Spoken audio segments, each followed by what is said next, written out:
rotation the moment with two arrows using the right hand curl right hand. The direction of the fingers will, direction of the thumb will be direction of the vectors, and the curve will be show the direction of rotation. Okay, right? In case of, for example, let's say, in order to for you to, because moment and torsion going to be the same, you can use if the, for example, let's say the direction of the moment is the same with the what I call it, the the center point, where you could along the cylinder center axis, meaning that there will be a torsion. You have to read moment and torsion first, and how to combine two moment at different plane. For example, my plus mz, you have to square root of my squared plus mz squared. Okay, that's the first thing. Other than that, it's a free body diagram. Okay, you should focus on the 3D instead of 2D. This is one example. This kind of problem, right? It's very important. This kind of problem. The other thing is that this kind of problem where you can break the problem into two plane. This one, okay, in this, that's x, y, and x, z plane.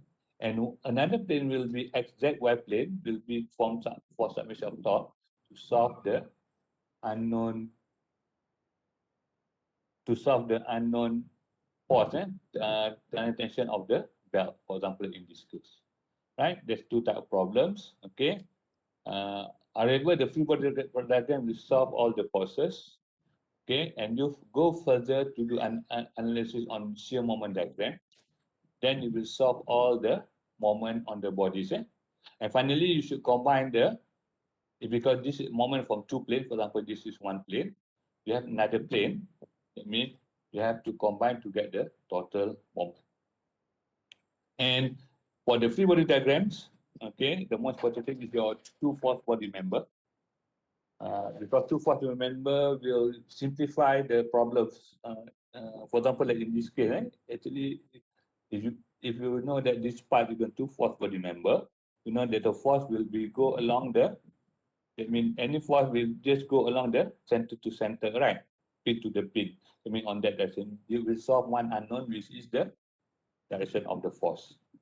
Okay, with that, and when that is known, that means you are reducing the number of unknown to one. Instead of two, it becomes to one. But based on that, you can solve the problem as using a summation force y and summation moment. Okay, that is the from previous one. Okay, right now we are going. Okay, static done. It means we have gone through the static. We solved the free body diagram for the technical problems. As I mentioned before that, the free body diagram is very important for you to solve, because if you fail, if you make mistake in the free body diagram, what will happen? The force is wrong, and it's going to dominate effect on other analysis after this. To make sure that it's correct, you have to be, your free body diagram going to be at your fingertips, your static at your fingertips. All right. Today we're going to go for solid mechanics 1 and solid mechanics, and finally we're going to go for component design. All right. In the compound stresses or compound loading, remember that in your solid mechanics 1. Okay, let me make sure the chat on. You can ask me through chat if I you don't understand. I will I will check the chat. All right. There's a 4 type of load. Remember, there's the common symbol is P as a loading. We have transverse shear load V, right? We have moment or bending load, and we have torsion. Finally, we have torsion up top. Right, there's a 4 common load. All right. Let's say we have as a loading. The excess stress will be P divided by A. That's common. I think you remember this formula. All right. In design, what it means that what is the parameter that you guys can play around. Okay, for example, in this case, is you have as a loading on the shaft, the shaft is failed. What's going to happen? What is the parameter you can play around? Is the area, is it right? Okay. When the area is getting bigger, this is larger, what going to happen? The stress must be going to be lower, is it right? That's the main reason. When you look at this equation in the design, instead of just a formula P divided by A, that's it. I think you will know that is a fingertip as for today. Once you look and then come to design, what is the information that you can get? What are the parameters you can play around? Okay, for example, let's say you have a P divided by A, still the part is failed. What it means? What you have to do? You have to reduce the stresses, right? That means you have to make the part or the all cylinder become larger. That is the main idea of component design. The formula is everything you have learned solid mechanics 1, solid mechanics 2. However, in this course, you have to look further into the formulas. Right. Okay, we just walk through again your solid mechanics 1. Okay, P divided by A, let's say we have as a loading. Do I have my pen here? Okay, when we pull that thing, it's assumed that all is going to be, the stress is going to be the same throughout the areas. Meaning that if I have element in A here, let's say the element A, right? The element A, element at B, element at C, element D going to be at the same stresses P divided by A. Yeah? I mean, all the elements here are going to be equal. Okay, if you look this one, if you element A here, right? It's going to be P divided by A. A, B, C, and D. All the elements, regardless where you sit, you're going to be, if for example, that element is you, then you feel somebody will pull you up. All right? In the case of transverse shear load, okay, you learn in your solid mechanics 1, VQ divided by IB. But in our case, we just assume it's going to be neglected. Okay, when there is a bending or torsion, because the shear load is very, very small when the part is subjected to bending or subjected to torsion. That means even though you put the value of that, it will not change anything. All right, that's the main reason. And normally we just neglect when there's a bending or torsion here, and there's a bending or torsion or even P as a loading, we're going to neglect the transverse shear. Okay, mostly on the machine component part is subject to bending. That means we can neglect this one. Okay, moment. Okay, the same thing. I think the formula no need to. I think you will be in your head by now. I think your third year. The bending stress going to be sigma equal to mc divided by I. Ki is a moment area of inertia, right? C is the distance from the moment. Okay, let's say I have this ruler. This ruler. Why? It's easier for you to bend the ruler on the top here, and we cannot bend the ruler using this method. Okay, give me why why that happen? It must be justified. Okay, as an engineer, okay, why that happen? Okay, can you write your switch on your mind to give reason why that happened, or write chat? Why is it easier for you to bend the ruler at the top here compared to the other one? Because of the thickness. Thickness. Okay, what effect? You see what? Because of thickness, right? Yeah, that's correct. Okay. What is in terms of formula? MC divided by I. Okay. There's no thickness there. All right, it's correct. It's thickness, right? Because the formula going to be B. Remember H cube divided by 12. All right. Let's say this one and this one, right? This is going to be your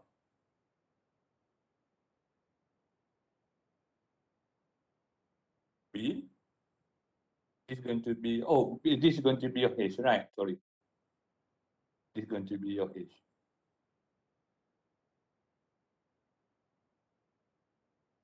All right. When this, for example, compare this one, the bottom one going to the H going to be very large, meaning that your moment area going to be very large, right? Because it's cube. And that is large, what's going to happen?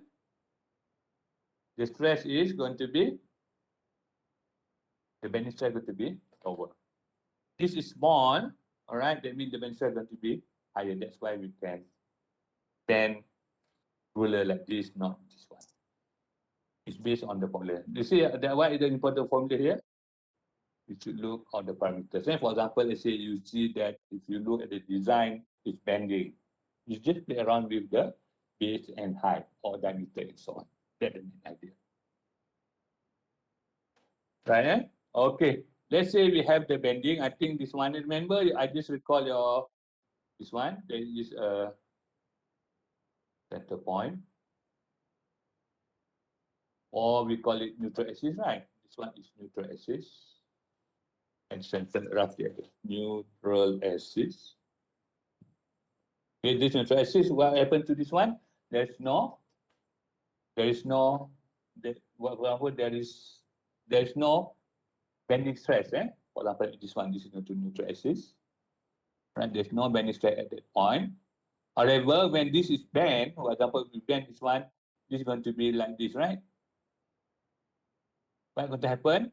This top will be in compression, right?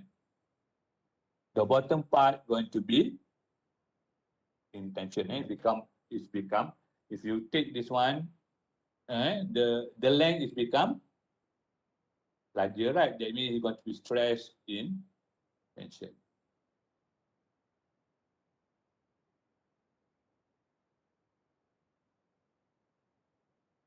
Right. Okay. Meaning that in this case, any element here, there's no, because on the neutral axis, it will be zero. For example, this one, A and C. Okay. In this case, the bending is this way. Okay, the top going to be, the top here going to be shorter, mainly going in compression. That means it's going to be in that direction, while in the bottom will be in tension. Right, that is the moment. You have to remember that only the axis on the top, the neutral axis will be on center point, will be what I call it, will be there will be no bending stresses on the center point. That means the length going to be the same. Okay, there's two parts. You can use your finger here. Okay, let's say this is going to be your part, right? Yeah, this one. Okay. Let's say you have this part. That means what type of here? They are going to be pushed. That means going to be compressed. If you take the bottom one, going to be pull. That means that bottom one going to be in tension. Okay, right. The same goes with the TR over J. I think the same formula here, except for the J going to be polar moment of inertia or polar area moment of inertia. All right, it's a bit different. The polar, the stresses is from, because it's a polar. Polar, that means you have center point. When is the element at the center here going to be, it's going to be increased radially instead of compared to this one. All right, this is going to be, there's no stress at the center, while going to be larger. Okay, but as far as design is concerned, okay, we are more focused on, we are more concentrated on the highest critical element. Okay, unlike your solid one, you have to look element here. For example, there's one element at the center and element at the end. Okay, as for design, we just concern the most critical element. In this case, the most critical element will be the element at the circumference of the cylinder, meaning that A, B, C, and D will have the highest shear torsional stress. And we are concerned about the element, the what you call it, the highest, right? For example, in this case, okay, the same goes to here. For example, let's say, okay, we never concern about element here, right? Okay, maybe in your solid one, oh, what is the element? Let's say E here. We don't, as far as design concerned, okay, we are have to look at the most critical element. In this case, will be A and B. It depends. Is for example, let's say a data material, D and B going to be the same because data material, the compression will be equal to the tension. While for brittle material, the tension, the compression will be very much higher. All right, that means we have to look at the T. In this case, is the B. It's the tension because the compression will be high. All right, done. This is is radial going to be same all over, except that because this shear, remember, the shear going to be act on the surface here. The same goes to here, and bending or tensile going to be try to pull or push. Remember that is the difference. That's very important for you to understand. Shear going to be try to on the surface, try to shear the surface, while bending or tensile or compress try to pull the surface out, and bending compression try to pull the surface inside. That's the difference. Very important that to duplicate because shear has different effect on the compared to tensile or compression. Okay, I just go to this one. Just recall back. Okay. All right. I do the first one. Okay, and we will discuss on the other case. Okay, right. Let's say we take on the A, this is your A, this is your A element there. All right, this is A element. All right, in the case of element A, for P, remember P going to be, we go to here, we call back your, going to be the same on every single point, meaning that P going to be here, P, that means it's going to be this way, it's going to be in tension.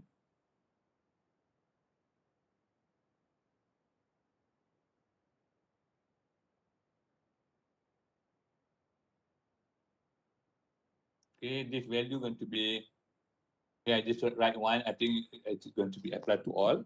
P divided by A, this one as well, P divided by A. It might be equal, otherwise the object going to be not statically, the element will be different. Okay, for moment, okay, moment, if you take the moment going to be here, that means the, okay, and this is going to be the direction of moment, is right.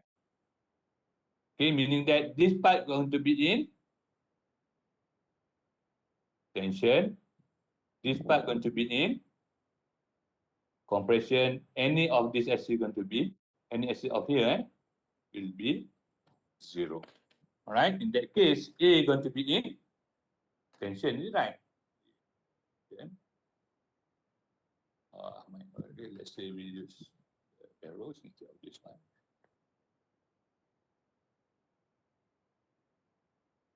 Right, the AC going to be in compression.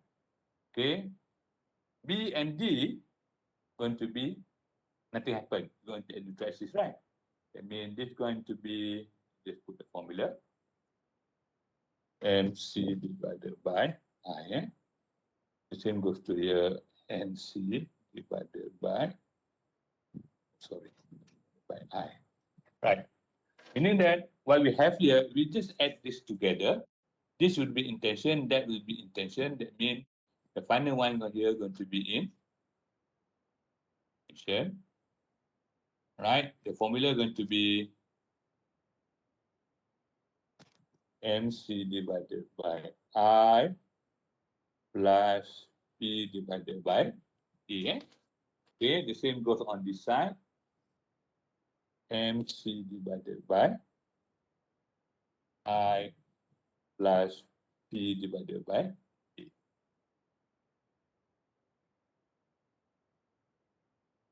Okay? Like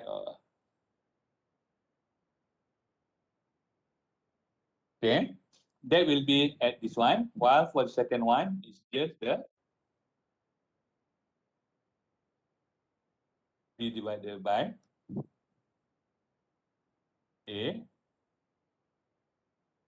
The same goes with the point D, only P divided by A. All right, it's going to be both together, P divided by A.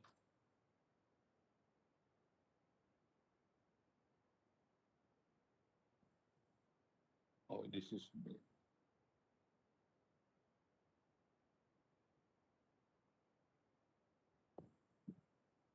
right. P divided by A. The same goes with point D. And point C, element C going to be depend on the depend on the value of moment or exalogy. If the exalogy is larger, that means it will be in tension. If the bending moment is larger, the element will be in compression. Okay, let's say we assume this direction.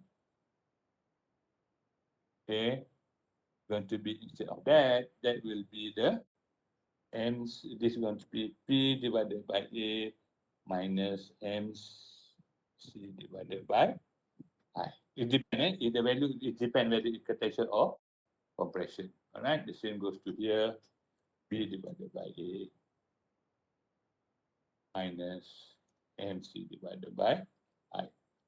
All right.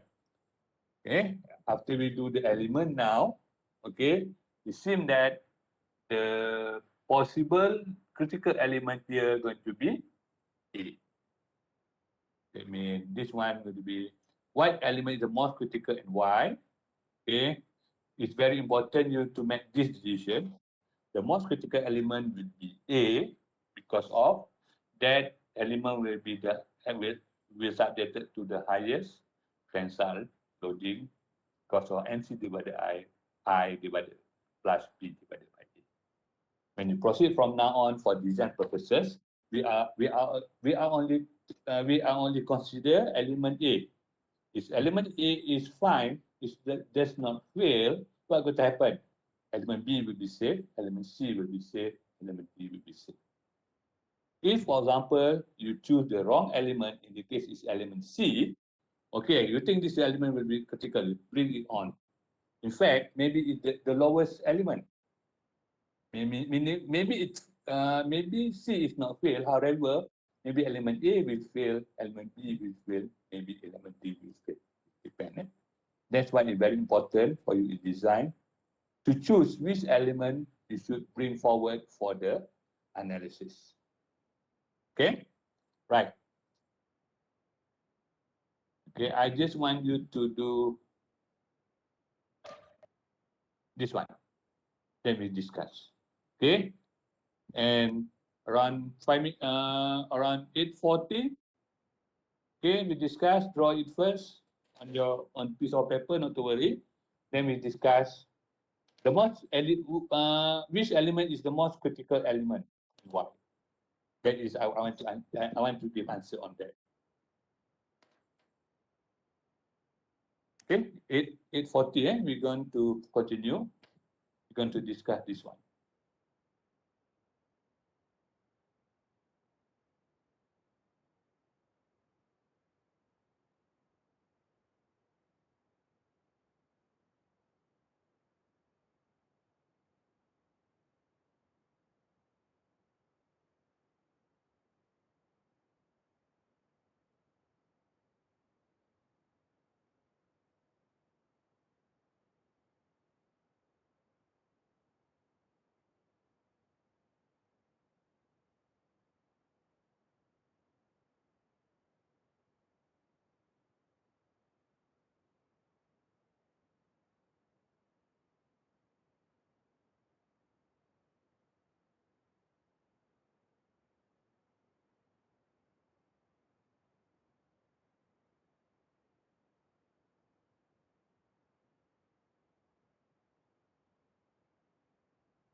Okay. All right. Okay. Oh, sorry. I put it here. All right. This one should be moment one and moment two. Sorry. This is moment one. This is moment one. Moment two. Okay. In the case of moment one, remember this is element A. Element A will be in tension, right? Because you try to pull that way in the camera. I mean, the A will be in tension, the C will be in compression. That means A will be in tension,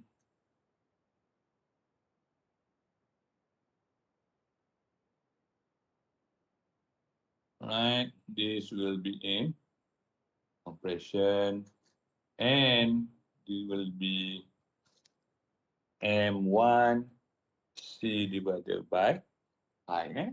Same good here. M1 C divided by I. Okay. For in the case of C, we're going to be in compression. M1 is C divided by I. This one the same thing. M1 C divided by I. All right, that will be in compression. Yeah. You should notice that how you get the tension and compression. For example, like this one, this is going to be compression, the other part will be in tension. All right. For the M2, the bottom will be in tension. That means the bottom will be in tension.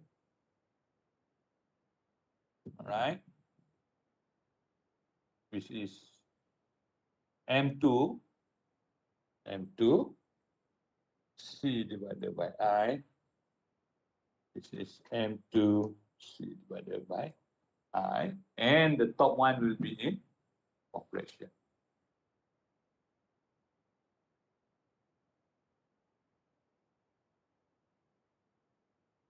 Oh, sorry, I should move this one to here.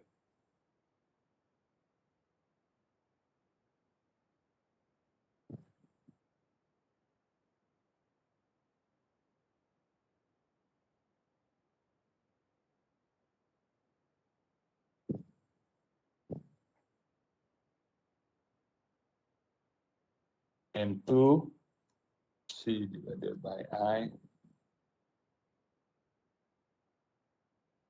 M2 C divided by I. All right. That means what you see going to be at the end will be the same element. Going to be element A subject to tension and C M1. Element B going to be compression of moment 2. C going to be compression of moment 1. And D will be tension of system. Is the other way around? Moment 2, B at the bottom, sorry. This is going to be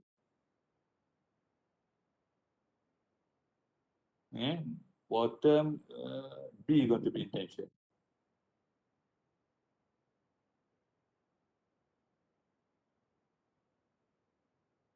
Bottom, top is compression. Top is D, right? Top is compression.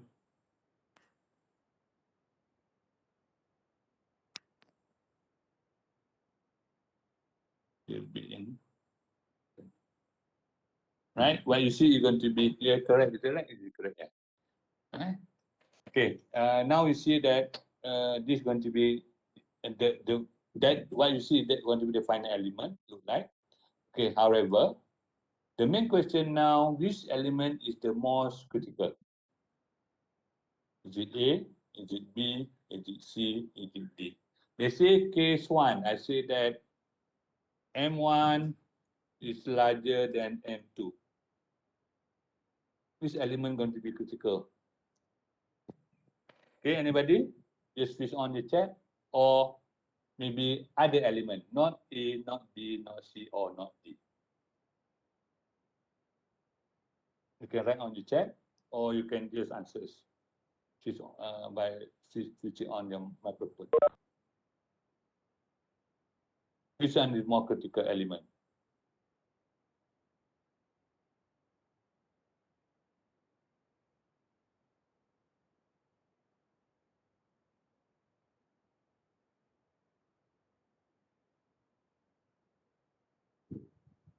and C. A and C, depend on the situation. All right, let's say I show you this way. Okay, I show you, maybe I just a bit visualize here. Right? This is a vector, right?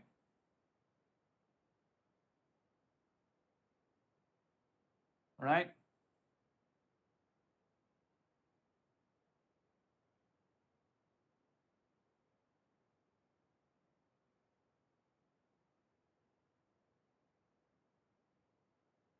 What is this?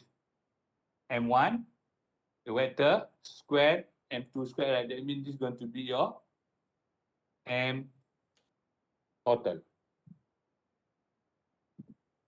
Okay? It's going to be M total, is right? It means M total equal to square root of M1 squared plus M2.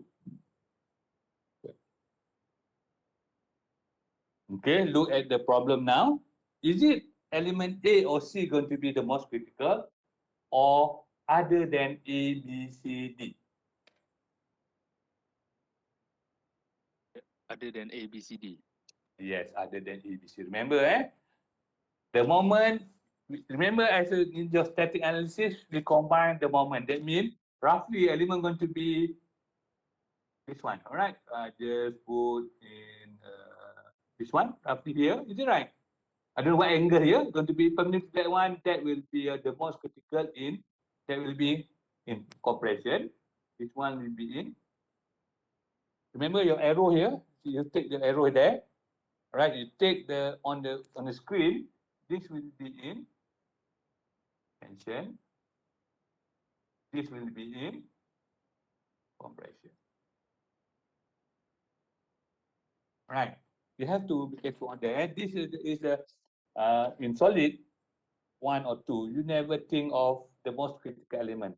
That's a new thing for you when you go for design, because when you choose element A, B, C, or D going to be critical, actually it's not that. It's going to be other element, which is the total moment squared M1 squared plus M2 squared, whatever angle you got that, perpendicular to that axis, we will find that element.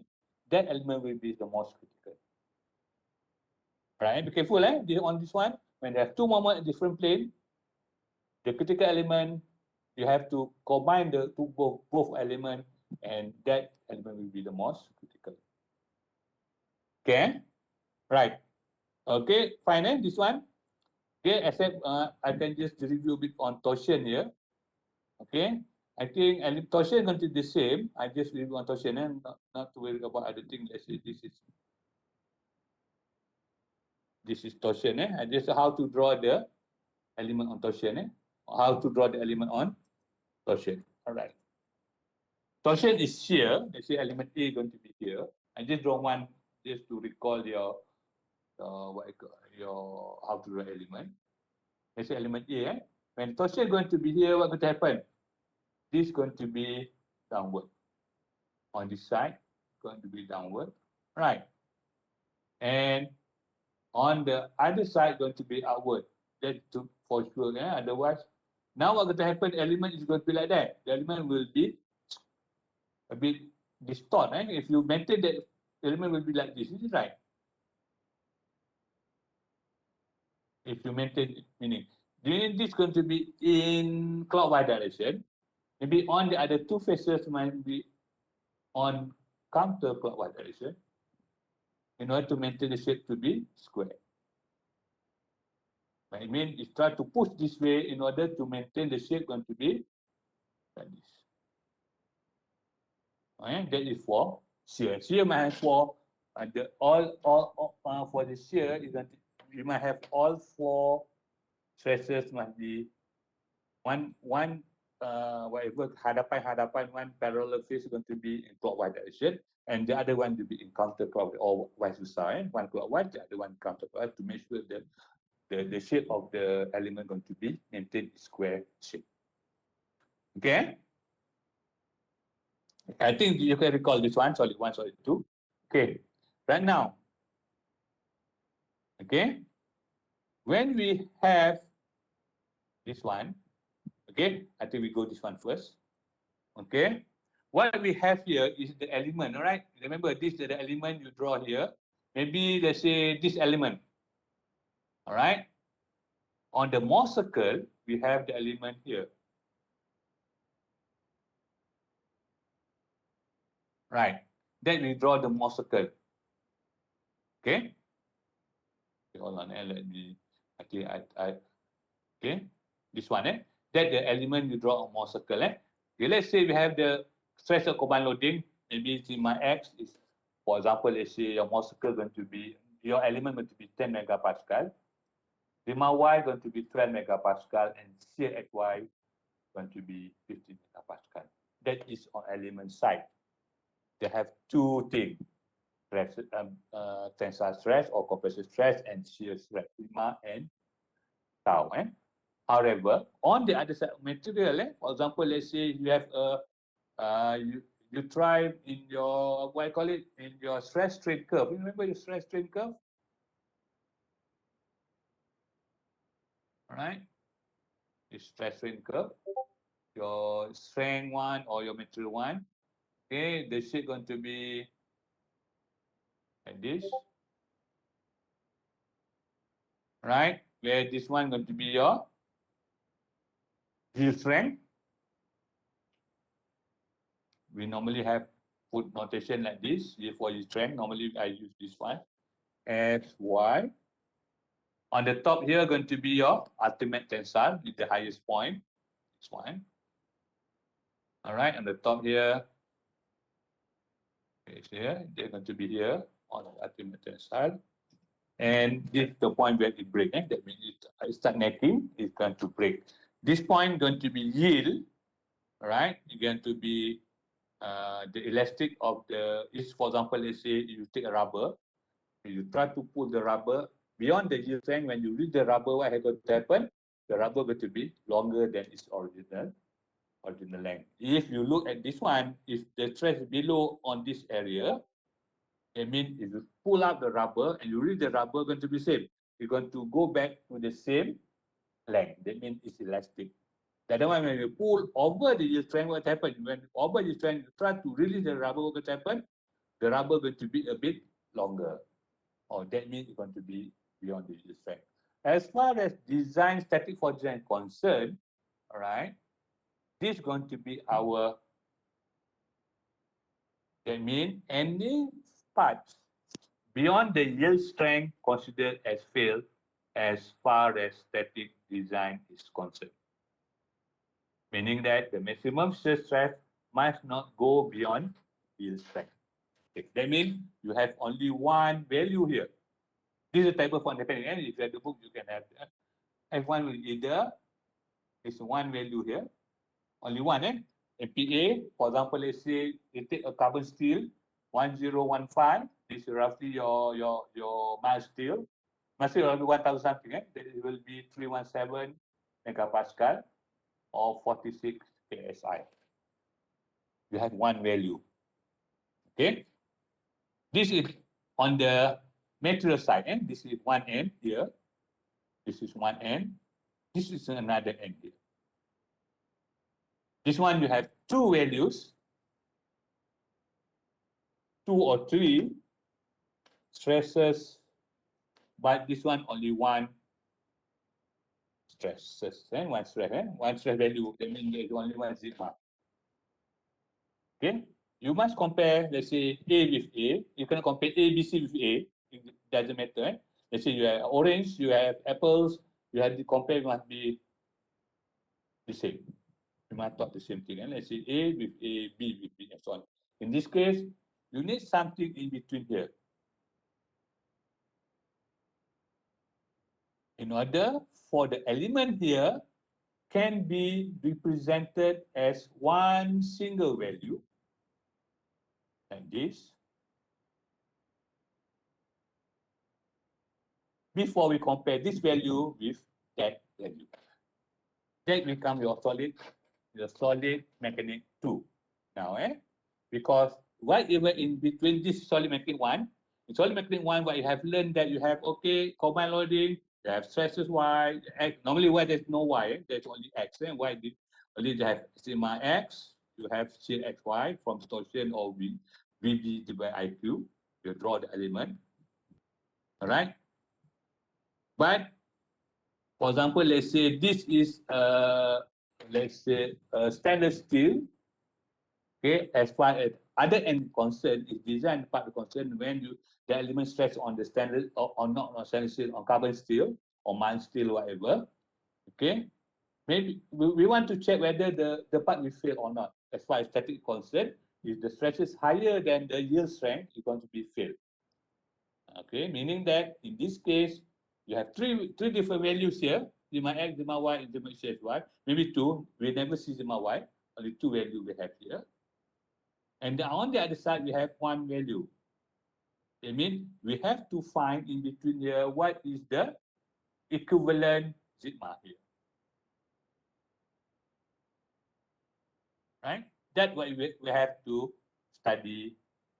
I think you have learned in solid mechanics 2 is a static failure theories.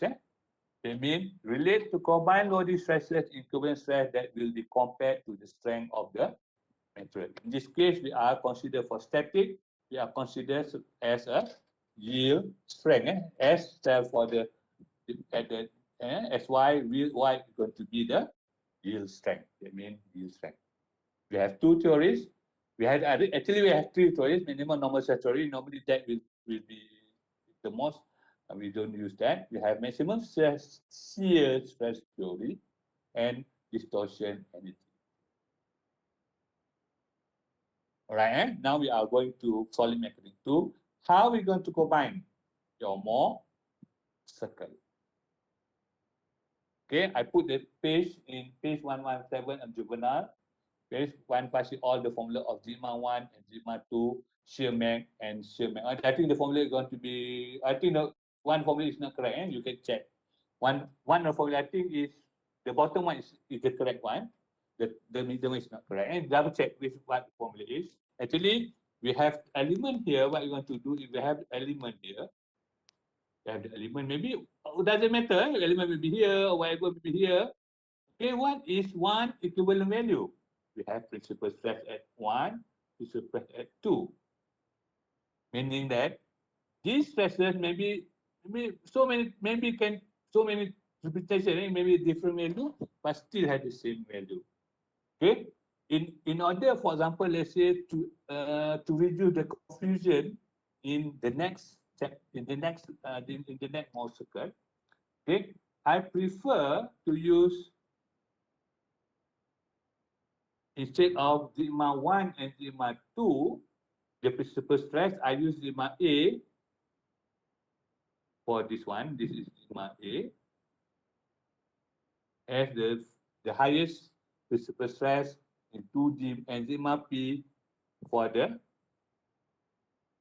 because you will be confused when it comes to the 3D principal stress.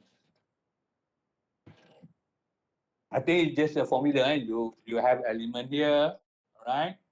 You have one element here. You have the shear stress, right? You have the shear stress. Let's see, you have that one. You have the shear stress at that two.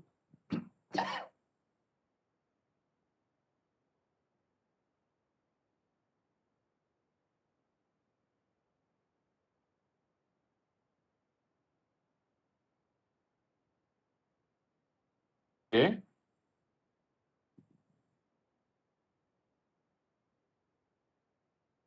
Okay. We convert to equivalent sigma A and sigma. Convert to sigma A and sigma B. That means equivalent stresses. Then we can compare with the theories here. Remember, in the book, even in the book, you can, if you have the book, you just mention sigma 1 is sigma A, sigma 2 is sigma B. Right. Before we proceed, it's a maximum shear stress theory. All right. Okay, this is the element.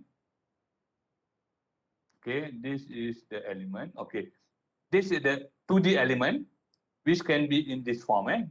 The possible, your sigma A and sigma B, possible is that it's going to be, the possibility is going to be both positive when you plot and the sigma and tau. One sigma A positive and sigma B is negative. All right, and the other one will be both negative. All right. In 3D, this vessel, we don't know which principle. Remember, in 3D, we have three planes. Okay, let's say I draw the 3D. We have three planes.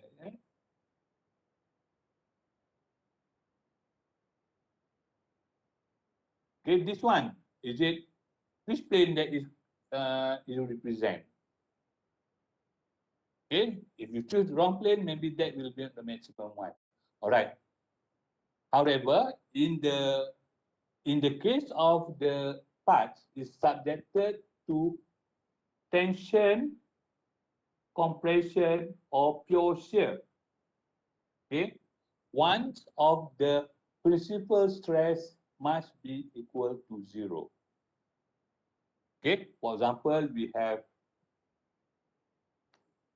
this one. Remember this one? Sigma A, there's sigma 2, sigma 3. Okay, doesn't matter. Sigma 1 here, tangential. Sigma 2 is radial. Sigma 3 is radial.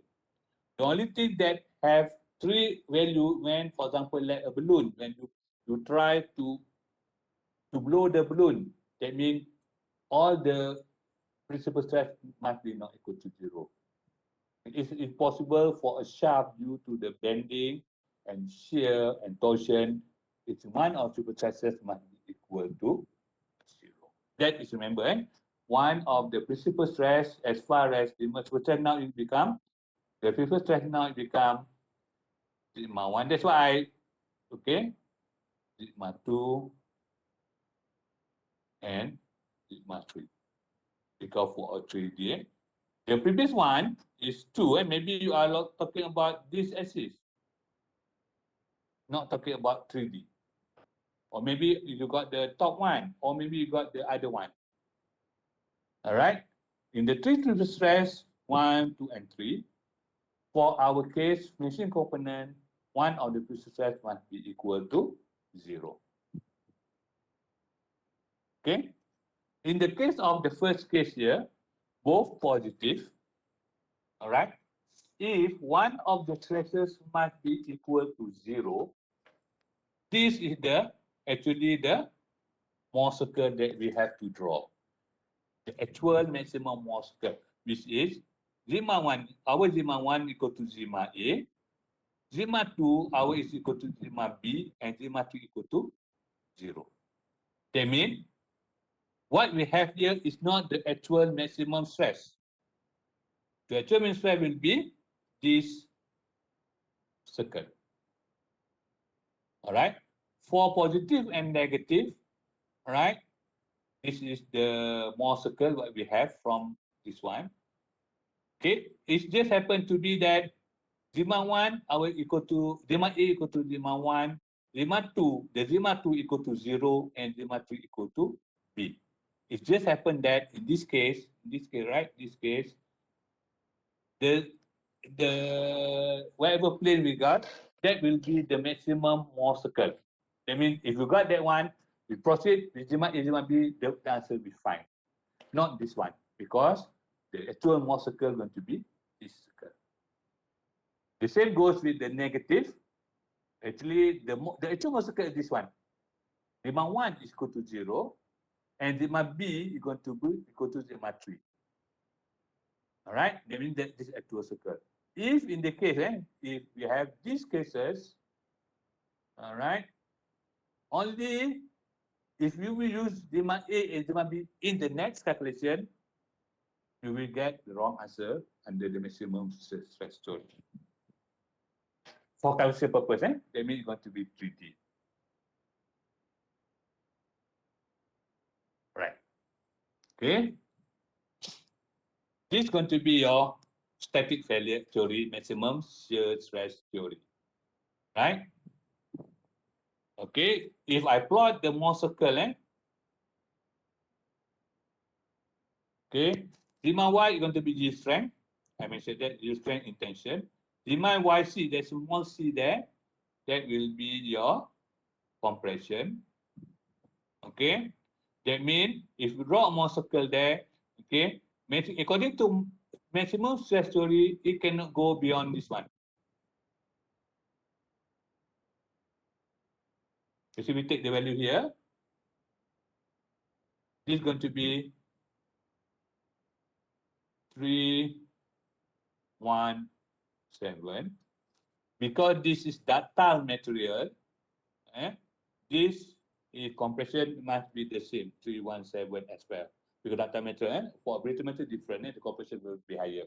That's why brittle material be used as a column for the building, like cement, like a concrete, or and like a wood, the brittle material. What to shape brittle material is this curve. Remember this curve? I think I just recall this one. The brittle material going to be, if you take this curve, the curve going to be like that. That is going to be okay. Okay, meaning that okay, maximum shear here going to be half of this value, right? That's why, according to Mohr maximum shear stress theory, the maximum shear will be 0.5 SY. That is the value of limit, our limit.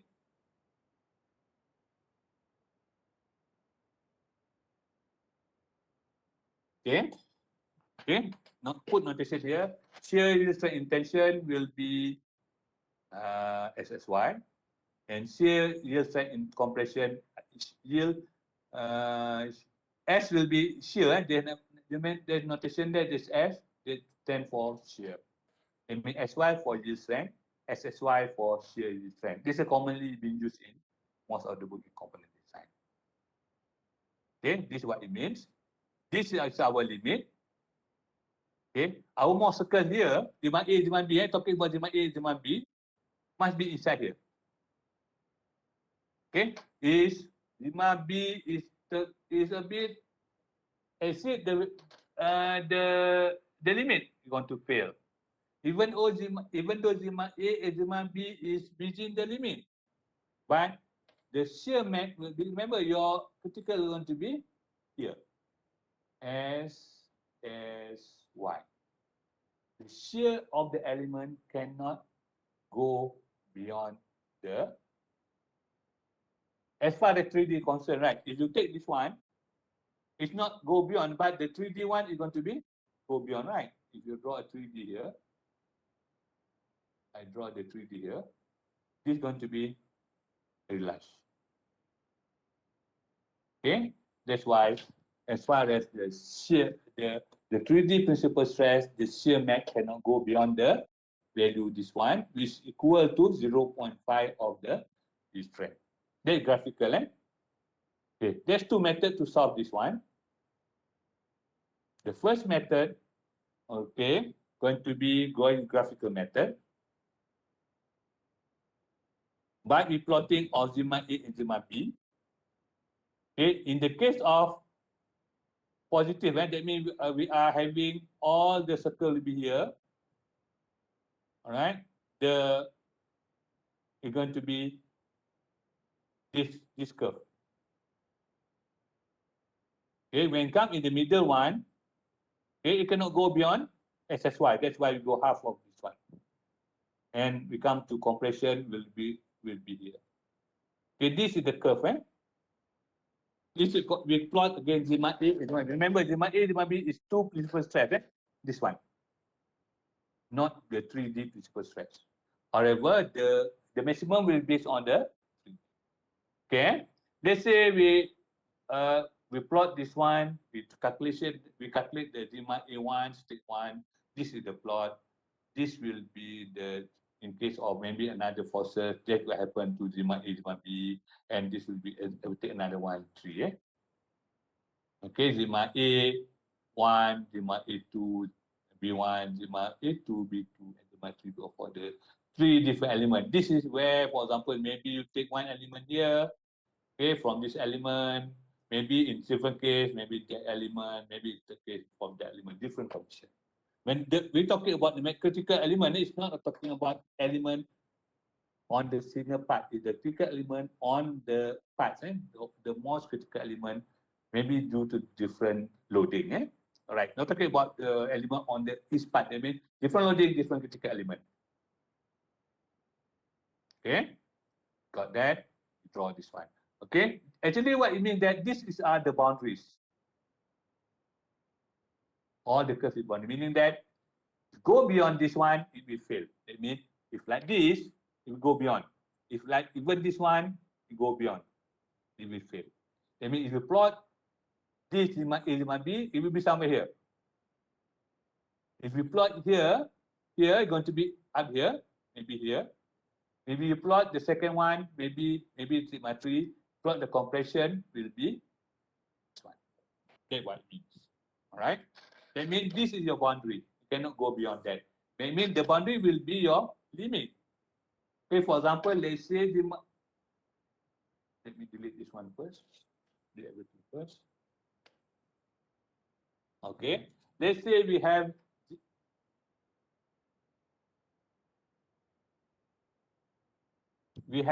a Zima state one, and we calculate that one circle due to the maybe we have two shear, maybe due to torsion, maybe whatever value torsion, maybe to the bending or exhausting, we got that this element, the most critical element on that part. Okay, we draw a line until this one. Okay, this is the limit. This is the limit for failures. This is the limit. Right? If we compare with Zima A, right? Zima A, this is Zima A, right? That means we have to compare with this value. If we compare with Zima B, we have to compare with this value. Sorry.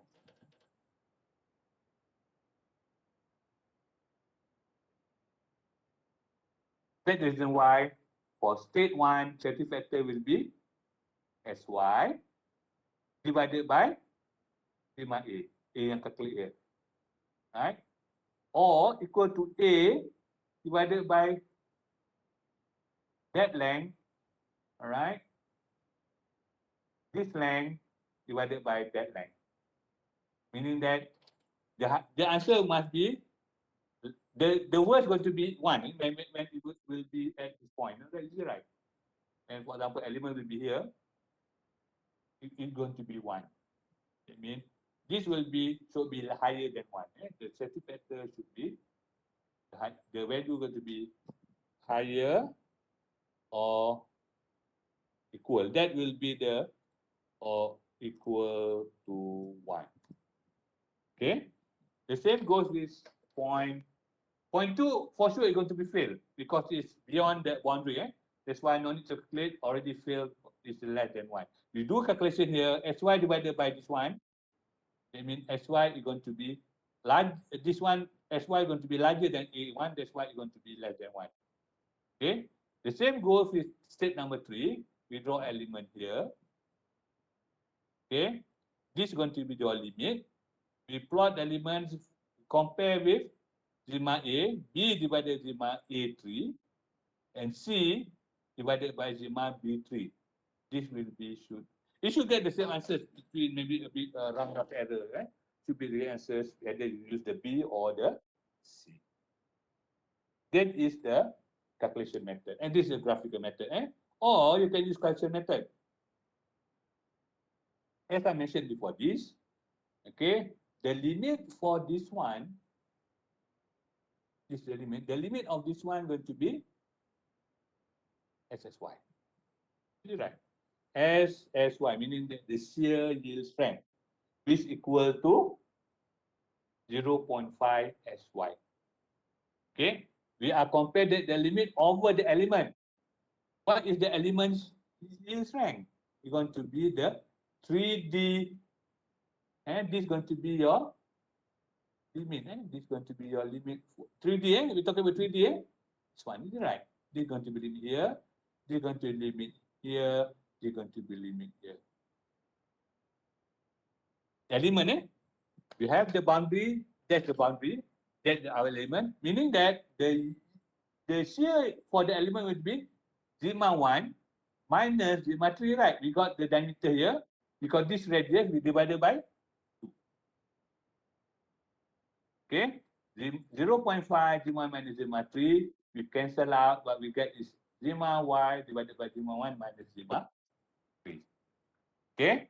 Then if the C factor is larger equal than 1, the part will not yield. I mentioned it's not going to be broke. It's going to be not yield. If the safety factor is smaller than 1, the part will fail. Any question?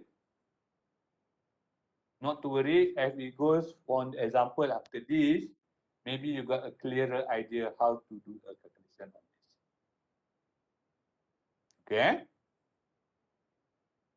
The second theory is going to be distortion energy theories, or somebody will say one misses in one finite element, or this is one misses. That is all about distortion energy theory.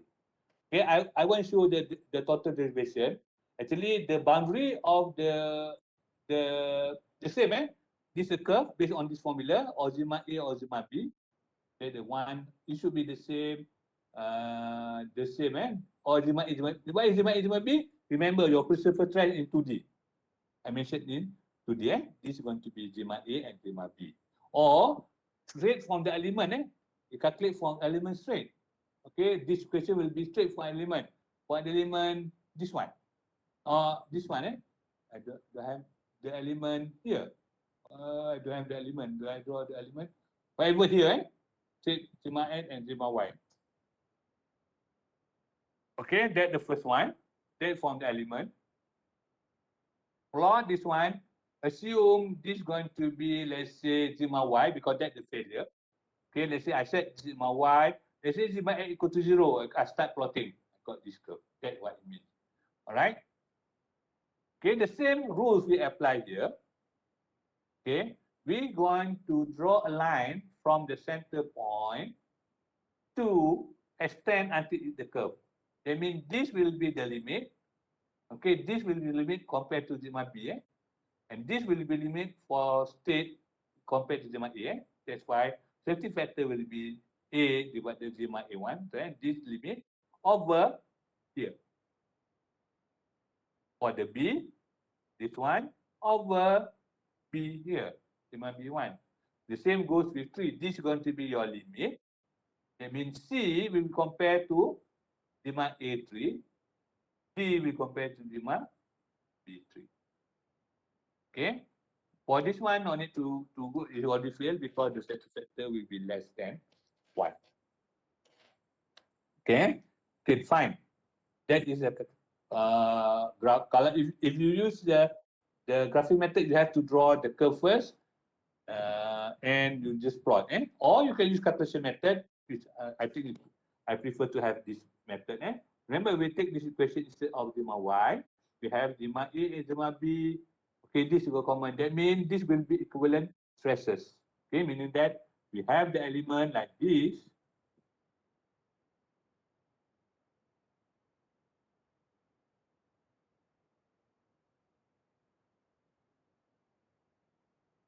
Right? So this is clockwise, the other one will be counterclockwise. Right?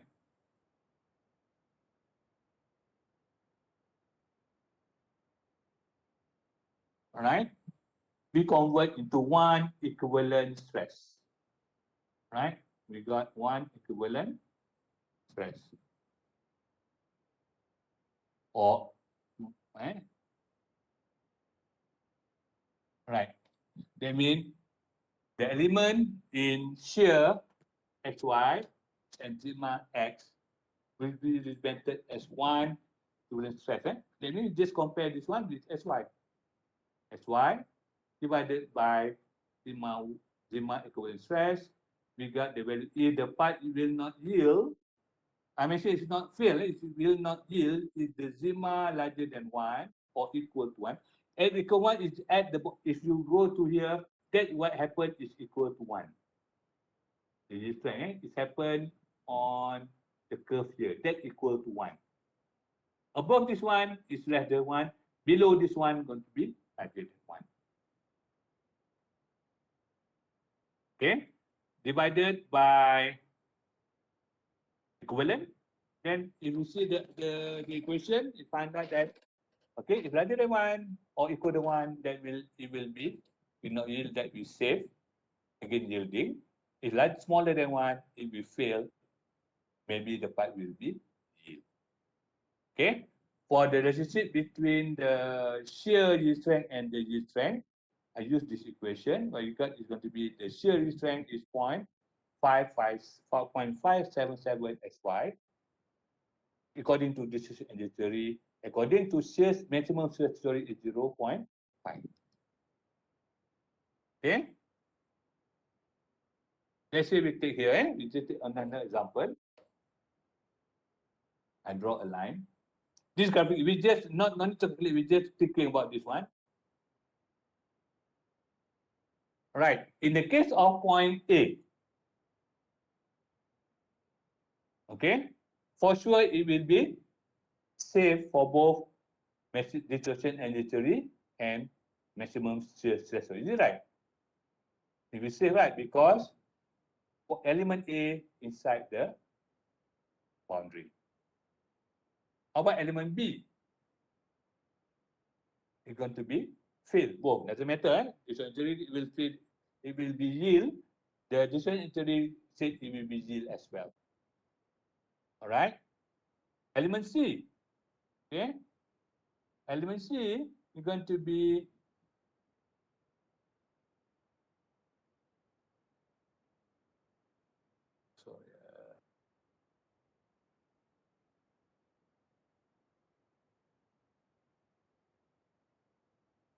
element C. Oh, I should escape first before I draw the one.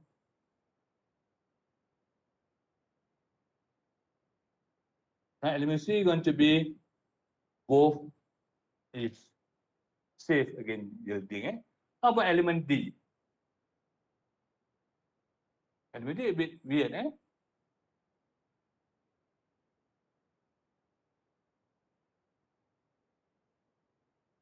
Okay. According to maximum shear stress theory, it will yield, but according to distortion energy theory, it will not. That means you have two answers. According to the maximum stress theory, it's going to be maybe 0.9. Maybe according to distortion theory, maybe 1.1. Okay, so what is your conclusion? You're going to fail or not? What do you think? Actually, it depends on the theory. You just mentioned that according to the theory, maximum theory, the element at D will fail. However, distortion theory, element D will not fail. Okay, which one is correct?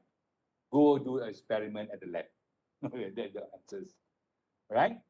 If the theory, let's say somebody say fail, somebody not fail, both are correct. It depends on the accuracy. As we can say that maximum shear stress theory is more conservative compared to distortion energy theory. However, most of the analysis use distortion theory because they are more practical in terms of formulas. Okay. Finally, before we go example, okay, this is one of the example. Okay, procedure in the static failure analysis, again the yielding. Free body diagram, use the static analysis. Calculate the stresses and decide the most critical element. Okay, this is the most critical element, okay, right? And according to maximum stress theory, you have to do the calculate the principal stress, demand A and demand B. Okay, the formula in the slide or in the books. Convert the demand A, demand B to the demand 1, demand 2, demand 3 according to 3D principal stresses. Then use the formula SY divided by demand 1 minus demand 3. That will be satisfactory. If the larger than 1, that means it will not yield. It's smaller than 1, it will be yield. Right? For dysentery, a bit direct forward. All right, you just use the equation from the element. It's not you have to convert. You have to calculate the physical stress straight from the element. All right. Insert the value of sigma x, sigma shear x1, normally sigma y equal to 0. You got equivalent and sy divided of the equivalent stresses. That will be safety factor. Then you get the safety factor larger than 1, it will be safe again yielding, and lower than 1 is not safe again. All right. That will be the end of static value analysis. Right. Okay. I repeat it again.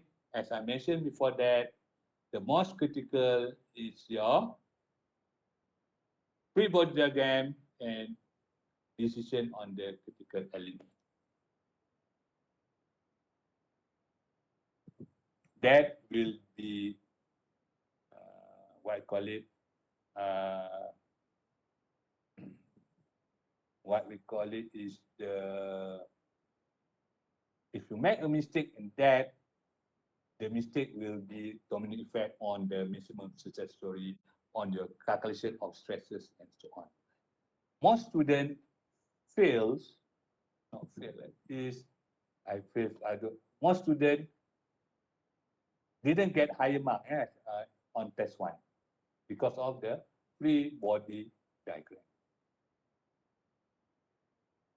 All right, I show you what the kind of question we have. Okay, you have to be at your fingertip your free body diagram. If this is the case, what going to be, then so on. Okay, other than that, you just follow procedures. Right? I mentioned that on the component design, afterward, you're going to be follow procedures. At the end of the day, if you want to find the material, you will get this one, SY, unknown. If you want to get the diameter,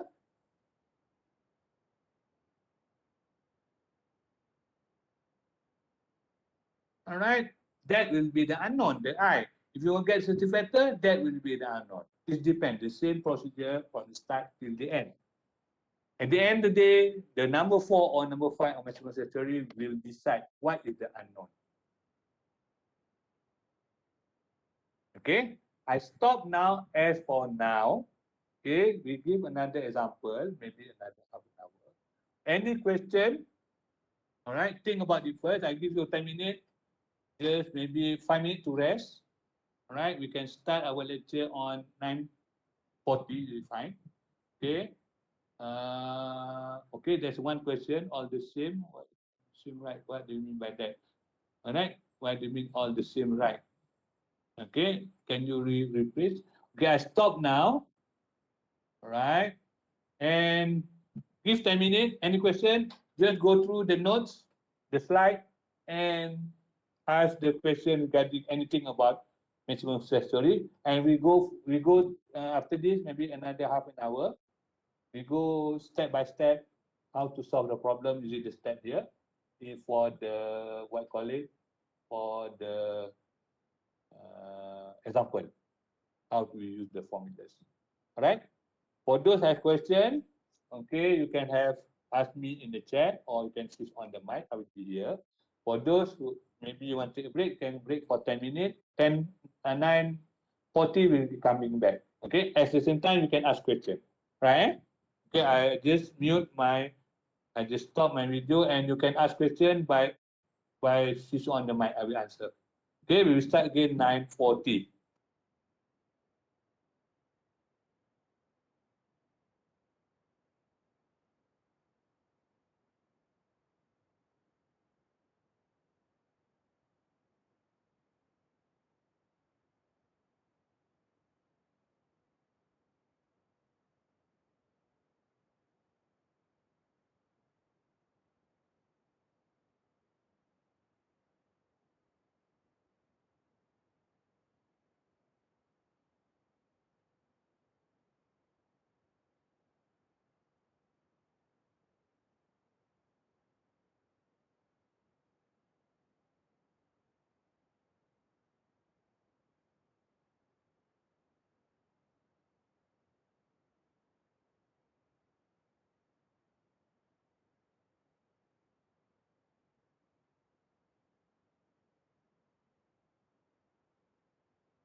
Right?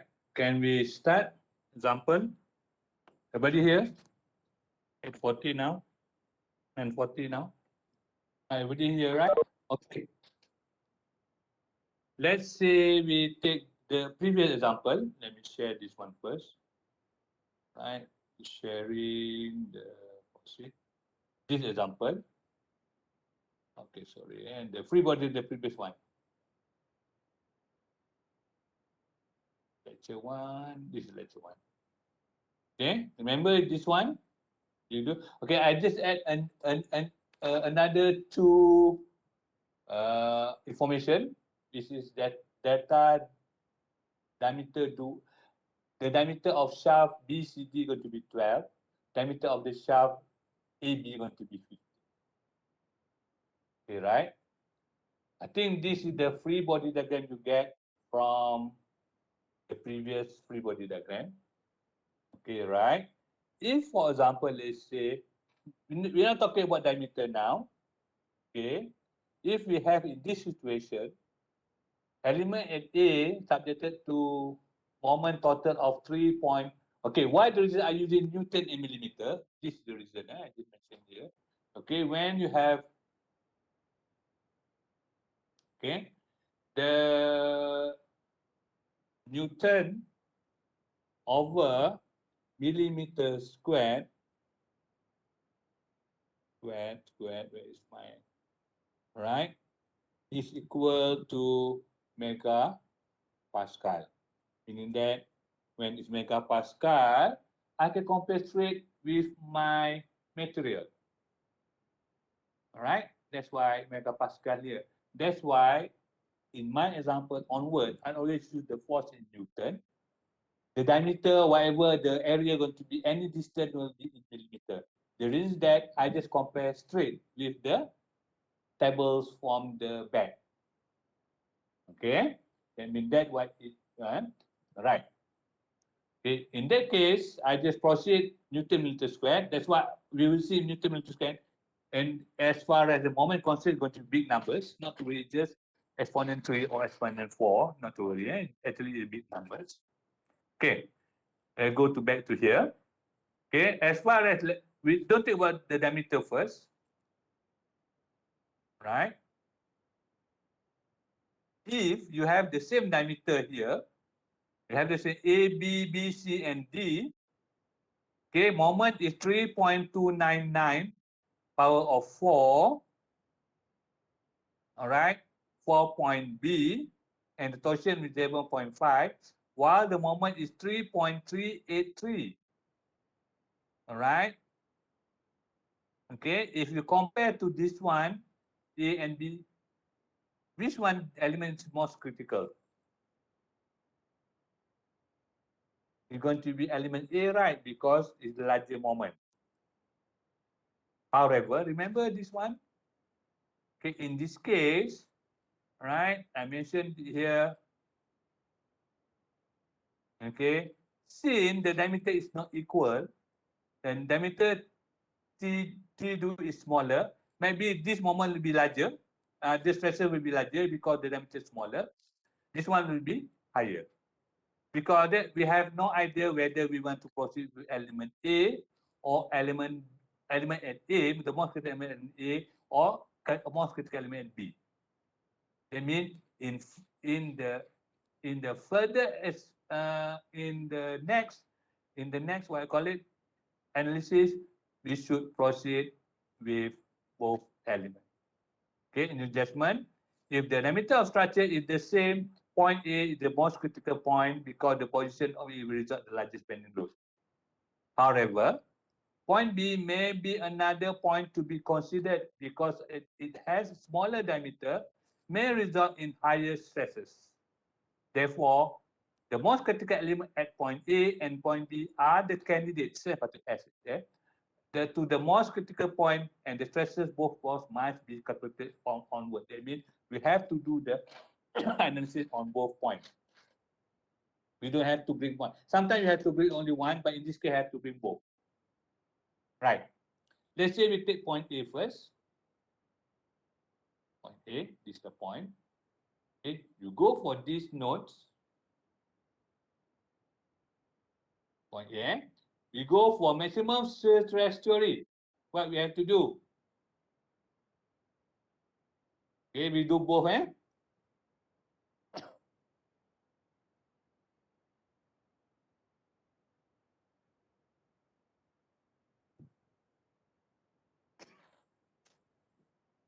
For maximum shear stress theory, we done the free body again. We have decided the more critical element will be A and B. At any critical element at the point A and point B, we proceed with the maximum shear stress theory first. According to maximum stress theory, it said that calculate the principal stress. What is the formula? It's formula. Or you can refer to the books. Right, remember this one? Sigma A, sigma B. I ask you to convert to sigma A, sigma B.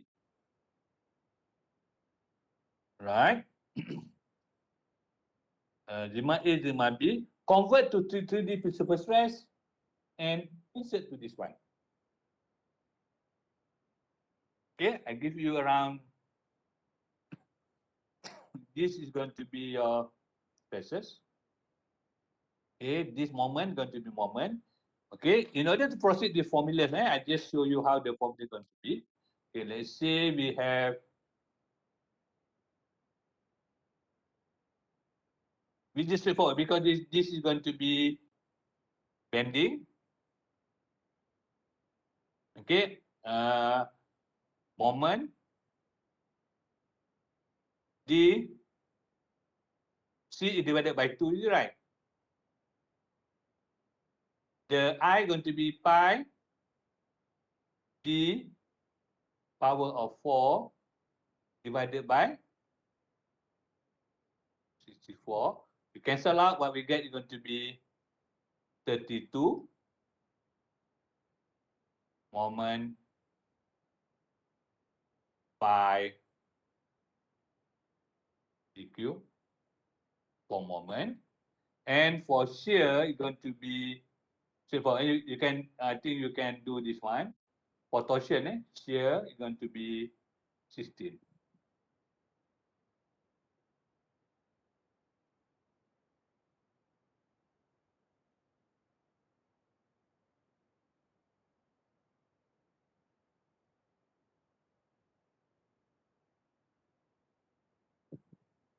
Or you can proceed with the basic formula, and this one to be TR over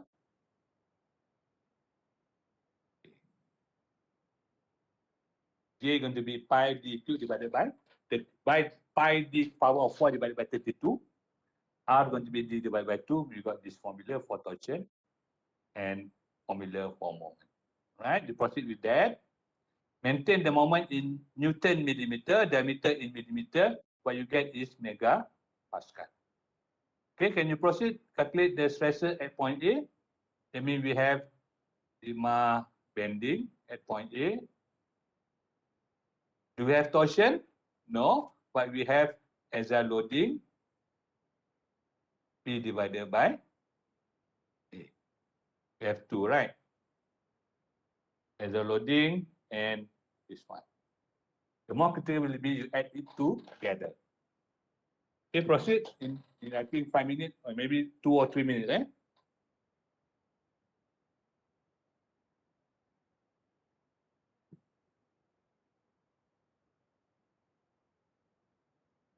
Okay, you proceed with that. I show you you proceed sigma A, sigma B, convert this one and this one.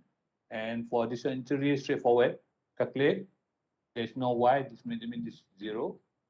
This is 0. This is 0. We have two equations only. Then we get the way to do it.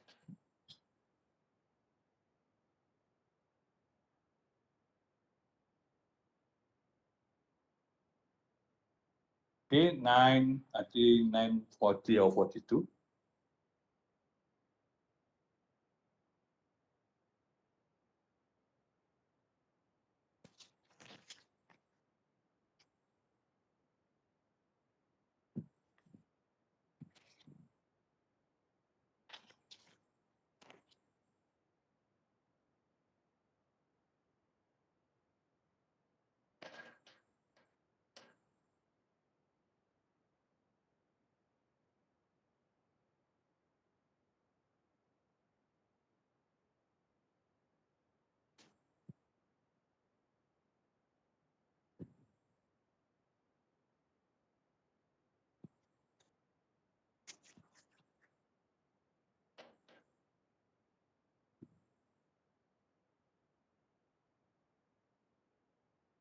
Okay, you can ask question in the chat, not to worry, or please on the mic.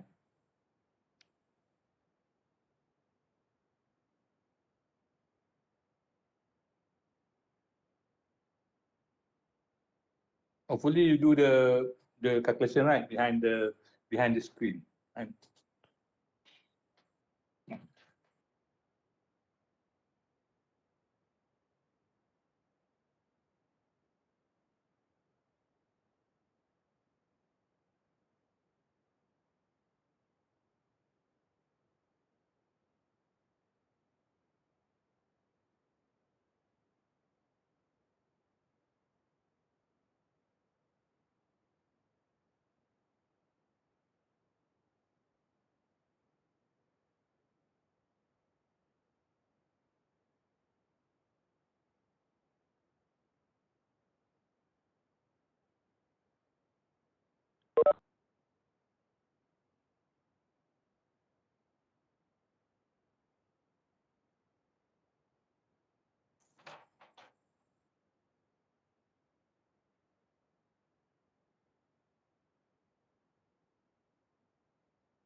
Okay.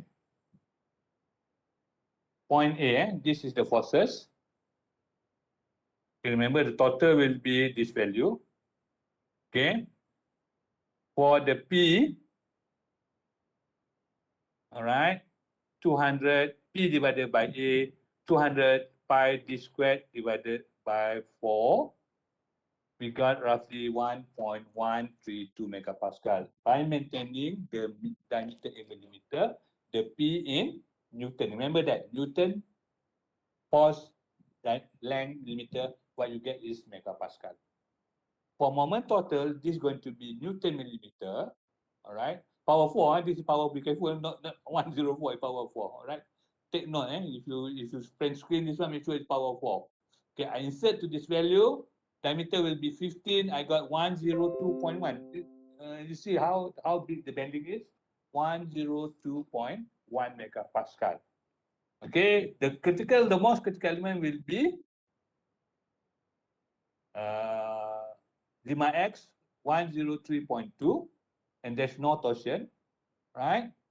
That means for distortion and theory, okay, this is maximum statutory first. We'll get 102.3 because there's no shear. That means this value going to be your sigma A, this value, right? Sigma A 122.3, sigma B will be 0. Convert into sigma 1, sigma 2, and sigma 3, meaning that sigma 1 will be into 102.3, and sigma 2 happen to be equal to sigma 3 equal to 0. Okay, this is from tables. You have the book as for now. Just assume the value is going to be 290 megapascal. This is from tables. I think when you have the book, I can refer the books. So you do have the question. Okay, that from tables, the appendix. We go after when you have the book and tables from appendix. You need to have the book at least by next week, or you get the soft copy. Because next week we're going to have 2 deals. We have to refer to the book. Then we get 2.8. All right. The same goes to here, the distortion and the theory. Okay. Maximum calculation stress, we use the equation. Remember, we definitely we just straight from the element. All right. 103.2 appendix C2, appendix C, AISI 1020 hot roll. That will be, if you have the book, the value is going to be 290. We will get 2.8. That means the dysentery and the maximum respiratory say that it will not yield. Okay, that is okay. Right? That's the first one. Okay, any question on this one? I make smaller for you. Okay, okay. This I want to show you how important the Freeburg diagram is. All right. Okay, you can print the screen or whatever you want to do. In a class, normally you take picture of the whiteboard. Now you can print the screen for you to for your reference. I will. Right. After this, you just follow this procedure. That's what I want to show you. This procedure. All right. Can I give you another? I did this one. Another 10 minutes. You do the B until the end. Compare with me. For B, element forces at B.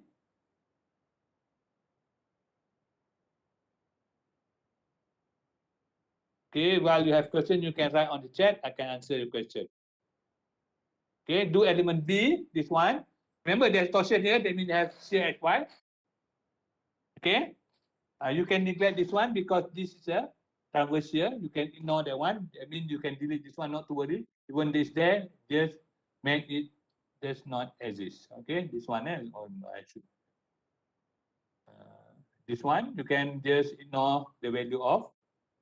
This one, you have moment and torsion, you have bending stresses, and you have a TR over J. All right, then you proceed with this value. All right. Can you give 10 minutes? You can ask me chat if you have question. I'll try your best to answer it. All right. While doing that, 10 minutes, 9:56, 10:06.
All right. Somebody asked me, find where does that work? Okay, somebody asked me, okay, why the Zima 2 and Zima 3 become 0 on the point A, right? Now we go for this stressor. Why Zima 2 and Zima 3 equal to 0, right? Okay, we go to our theory here. What we get here, actually the point, what we, the point is that this is the point where actually uh, for a for a bending only stresses, the element we get is going to be, let me do this one first. The element will be around here. Any element here, all right? This element on this curve, because we have z might equal to 0, right? Z might be equal to 0. That will be our element. Element will be here, all right? In that case, our shear stress, our element going to be look like this. I draw on here, the best way I draw, well, okay?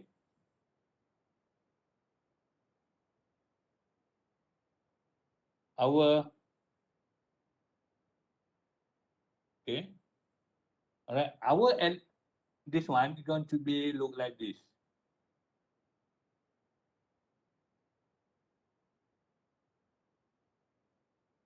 To move this one a bit lower, this one, okay, right.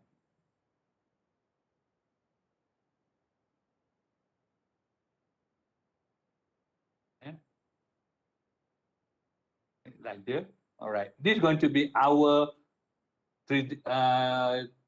what I call it 3D element. Our Zima A, Zima B. Hold on, I want to make a bit proper. Right? This is Zima A, Zima B. Okay? It doesn't matter whether we have two more elements here or we have smaller one. Okay? Right? Or maybe let's say we have smaller one like this, very difficult to do on. All right.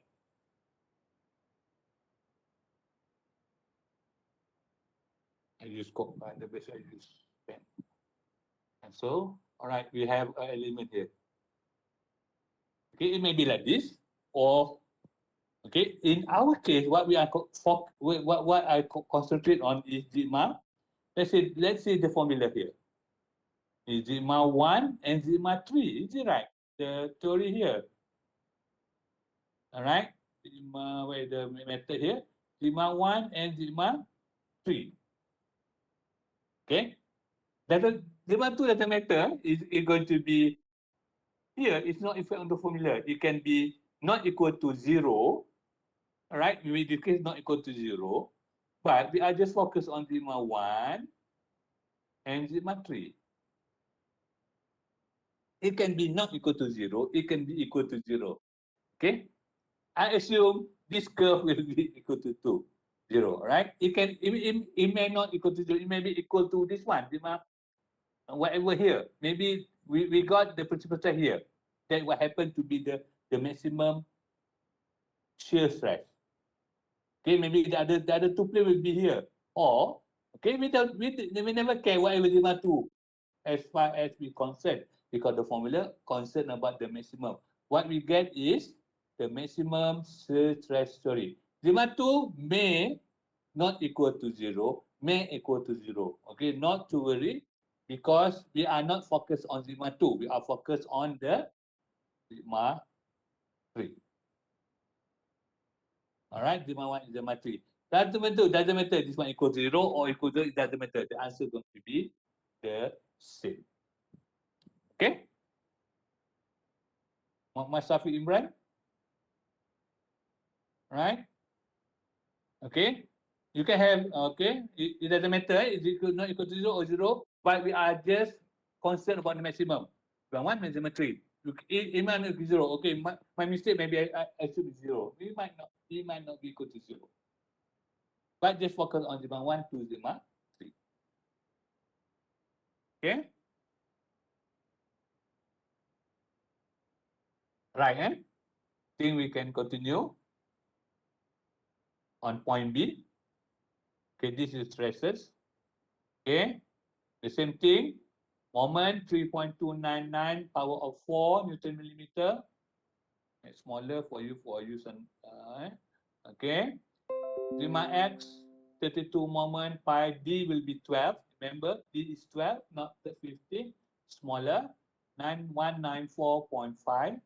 Because there's a torsion here, 7.5 power of 3, we got 22.1. Okay.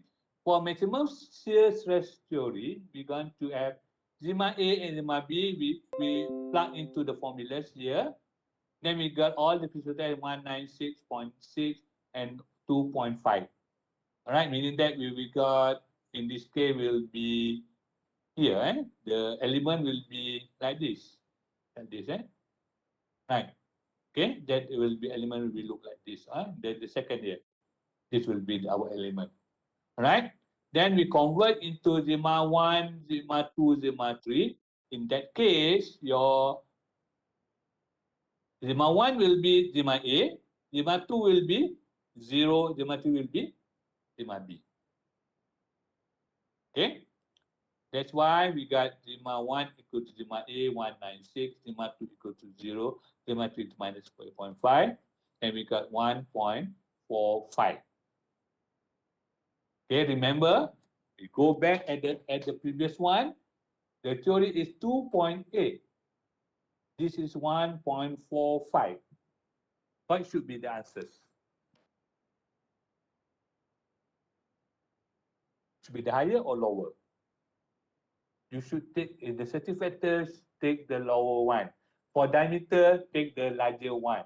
For the force, take the lower one. Remember that? I just mentioned here. All right. For safety factor, take the lower because that will be critical. Safety factor, lower one will control. Lower one will the factor. Okay. For load, lower one as well. That means have two load. Maybe the one will be the main factor. However, for diameter, choose the larger one. Why? The larger diameter will reduce the stress into the lower stresses.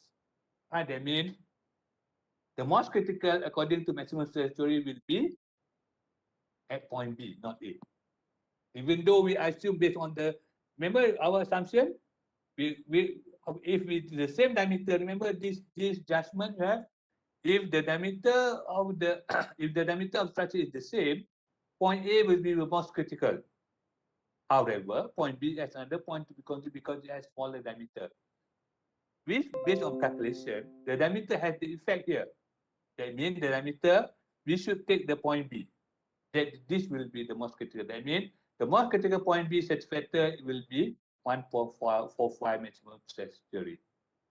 Right? The same goes with distortion and entry. It will be mostly the same. The most critical calculate the equivalent stresses. Okay, 198.2. All right. Then we just put SY divided by 1 point, we got 1.46. The same goes to this one, 2.8, 1.46. That means the most critical constituency will be the factor is distortion and entry. Meaning that point B is the most critical. All right, point A and point B here, we got diagram. Okay, this is the most critical, not this one. Even though as far as we're concerned, the moment will be larger here, but the diameter is very large, that causes the stressor will be low. All right. However, when the diameter is small, even though is the moment is smaller, but the stress will be higher. That means if you don't bring both together, maybe you choose A, your point B will fail first. If your point B, you are so lucky, you bring the most critical. But for the test for analysis, you have to bring both. Okay? Because that judgment is very important. This judgment very important in design. This judgment. That this judgment, I want to show this judgment very, very important before we proceed. Because your design judgment will lead to one single point. and you have to one single point. All right. Okay, I just proceed with this question. Maybe after I will upload and maybe finish with the studio and so on. If the length AB increased by 1250, another one here. All right. Will the certificate factor A decrease?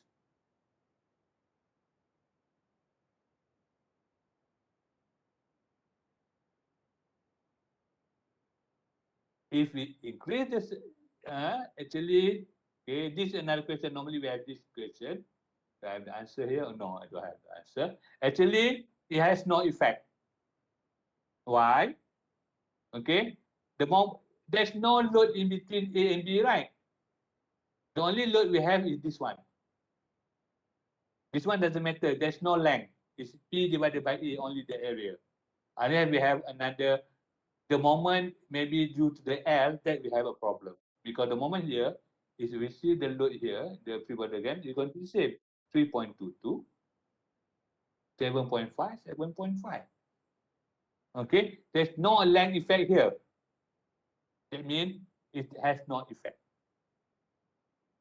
Right? When we add more, when the length of the beams increase. All right. This is the typical question in your component design.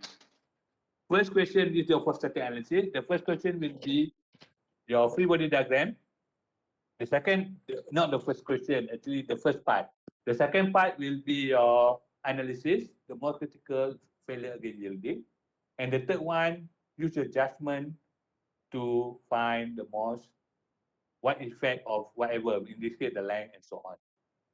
Even though before you proceed with forming free body diagram, to your stress analysis, you have to put your judgment. Otherwise, you have to bring up every single point in the element here. Okay, this is a typical kind of question in component design. Okay, I think we end the class today. Before we stop, any question? All right. I think you'll be okay. Any question? Go ahead. I hear the mic is on. Okay, Hanif. Okay, right. Not to worry. Okay, next week we're going to have our studio. All right. I think I will take because this is my first time taking component during online. I think I'm going to on the WebEx. Okay, for those who have unlimited data, you can use the WebEx. At the same time, I will looking at the what I call it WhatsApp. Okay, who have the unlimited, you can work. The best way is WebEx because I can explain directly like now, like face to face. It's not really 100% of it. Like 80% we get face to face. Okay, we're going to give question. Let's say the same thing. A free word diagram in 10 minutes. Okay, you do your free word diagram. Okay, I give the answers and so on. That's the way we're going to work. Is it okay? All right. Then up to you whether you want to use WebEx or use WhatsApp. At the end of the day, I will open the e-learning. Your attendance will be you just. I'm not checking your answers, because I will give the answers. I will check that as your attendance. Make sure that you do your works. Whether it's wrong, right, you want to be attended. Submit e-learning. Let's say the next class will be finished at 1. Okay, make sure that you've been. I give you by 1. You should submit to the e-learning. That will be your attendance. Who fail to do that, okay, treat this one as your training. Make sure you do everything. Understand, okay? The target, for example, let's say today, by end of the class, you know how the procedure is. Okay, it's still blur at the end.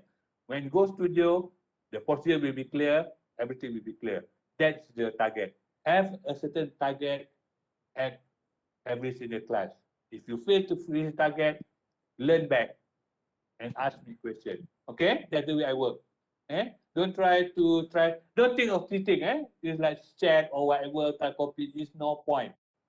Okay, it's better. The point is that if you don't understand the foundation, different people have different approach. normally people from not from UTM. That's why you got caught when you have the answers we never thought and will be the answer in the test. And when it comes to component exam, it becomes worse. The formula is going to be a bit different, the approach going to be different. If you see my class and the other class, you see the moment never be in 2 errors, I have 2 errors. Maybe you come up with 3 errors, I don't know, and then maybe somebody else 2 errors. Be careful on that. You have to make sure you understand the foundation, because I mentioned before that the more student doesn't understand the function, that's why I have problem with the component design. Okay, you see the how it works, judgment, everything is judgment until the end. It's not just one question you can answer all, but you must have the judgment there. Okay, not to worry. Go through the procedures, map the procedure what you have with the with everything, and give yourself half an hour before we end the class. Before you close your component design for this week. Okay, next week we go for studios. I will open the WebEx. I will give question. I give question both on WebEx as well as on the WhatsApp. Goes together. Who have unlimited data can use WebEx, or have to have unlimited data can use WhatsApp. At the end of the studios, we're going to submit as proof of your attendance, not to check your marks. Okay, right. I think we end the meeting today, and I will switch on the attendance for those who haven't attended. And thank you very much. All right. Okay. Thank you very much, and stay safe. Thank you very much. Thank you, Doctor. Thank you, Doctor. Thank you, Doctor. Thank you, Doctor.